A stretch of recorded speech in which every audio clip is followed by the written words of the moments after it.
বাড়িতে কিন্তু এই চিড়ে ভাজাটা একবার অবশ্যই ট্রাই করো। দেখো প্রথমে আমি বেসন নিয়েছি, বেসনের মধ্যে নুন, হলুদ আর লঙ্কা গুঁড়ো দিয়ে একটু তেল দিয়ে বেসনটাকে ভালো করে মেখেছি। তারপরে অল্প অল্প করে জল দিয়েছি। এবারে ওটাকে আমি বোঁদের আকারে ভেজে নেবো, যেটা আমাদের শুকনো বোঁদে হয়। তো আমি অল্প করে ভেজে নেবো, মিডিয়াম আঁচে ভেজে নেবো।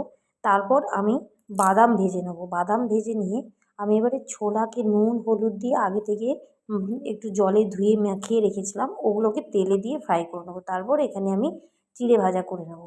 দিয়ে এবারে আমার এগুলো সব ভাজা হয়ে গেলে এবারে একটা মশলা করব, যেটাতে আমি দেবো মিক্সিতে 1 চামচ লঙ্কা গুঁড়ো, 1 চামচ হলুদ গুঁড়ো আর 1 চামচ নুন, একটু জিরে গুঁড়ো।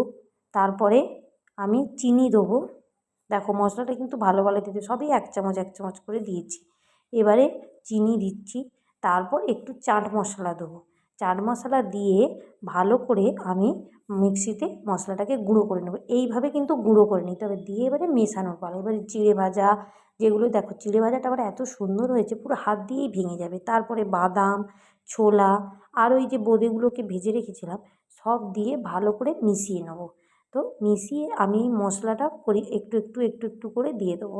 তো এবার যদি তোমরা ঝাল খেতে চাও অল্প গরম মশলাও দিতে পারো, যেটা ভাজা গরম মশলা হয়। গোটা গরম মশলাকে একটু শুকনো খোলাতে ভেজে মিক্সিতে পেস্ট করে নিতে পারো। তো আমি গরম মশলা এখানে দিইনি, পুরোই নর্মাল করেছি যাতে বাচ্চাও খেতে পারে। দেখো যদি আমার ভালো লেগে থাকে অবশ্যই লাইক কমেন্ট আর সাবস্ক্রাইব করো পরের ভিডিও দেখার জন্য।